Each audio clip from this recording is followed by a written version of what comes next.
इस वक्त नवाज शरीफ की जो लीगल टीम है वो हमारे साथ मौजूद हैं, अमजद परवेज़ साहब और आज़म नज़ीर तारड़ साहब, और कुछ फूल भी जो है इनको पेश की जा रही है। फूल आपके लिए थे नवाज शरीफ? ये मियाँ साहब के लिए, ये उन्हें पहुंचा दिए जाएंगे। रफाक साहब आप पहुंचाएंगे।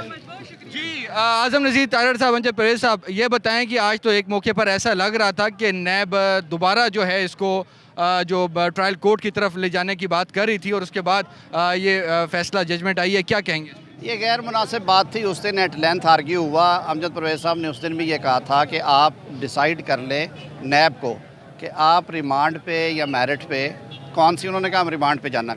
जब हमने अपना केस ओपन किया, आपको याद होगा, इन्होंने इब्तदाइया दिया, तो court was of the view कि हम केस को सुनेंगे, मेरिट पे अगर केस हमें समझ आता है तो हम मेरिट पे उसे डिसाइड करेंगे, और अगर हमने समझा कि केस ऐसा है कि ये रिमांड ही होना चाहिए तो भेज दिया जाएगा।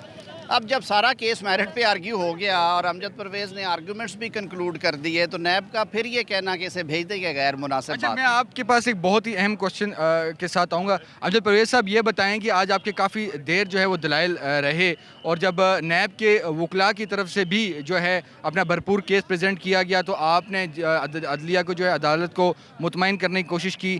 ये बताएं कि आज के जो दलाइल थे, कितनी तैयारी थी आपकी, और जो नैब के जो वो बता रहे थे फैक्ट्स कुछ बता रहे थे, तो उसमें कितनी कुछ जान थी?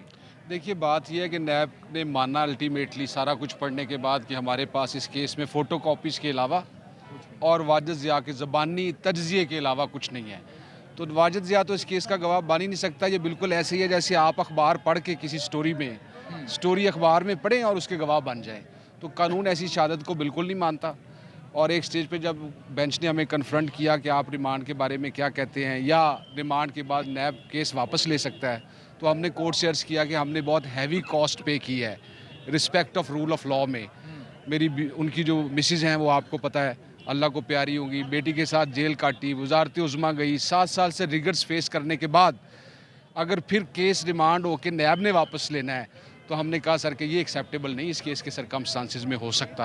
अपील जो है अप्रूव हुई है, तो इसमें क्या जो सज़ा भी मुअत्तल ख़त्म हुई है और उसके साथ बरी भी हुए हैं, ज़रा ये थोड़ा एक्सप्लेन करें। जी, हमें यही ओरल जो बाहर आके स्टाफ ने बताया, हाँ जी, जो स्टाफ ने आके बताया वो यही बताया कि आपकी अपील जो है वो अलाउड है, आप एक्विटेड हैं इस केस से। अच्छा, आप लीगल टीम के आप लोग ही हैं, ये मुझे बताएं कि जो चीफ जस्टिस ऑफ पाकिस्तान ने जो ताहयात नाअहली के हवाले से जो नोटिस लिया है, इस पे अब क्या हर्डल रह गई है नवाज शरीफ साहब को, और इस पे ज़रा हर्डल पहले ही कोई नहीं। आपने कल के रिमार्क्स भी सुने होंगे, और जो चीफ जस्टिस साहब और दीगर जज साहिबान के रिमार्क्स थे कि कानून आने के बाद ये वजाहत हो चुकी है कि ताहयात नाअहली नहीं हो सकती। और जो पार्लियामान ने डिबेट्स में कहा था कि अगर आप कत्ल में, अगवा बराए तावान में, रेप केसेस में जो संगीन तरीन मुकदमा सज़ाए मौत वाले हैं, उनमें भी अगर सज़ा बदल जाती है, उम्र कैद आप काटते हैं, 5 साल बाद आप इलेक्शन लड़ सकते हैं।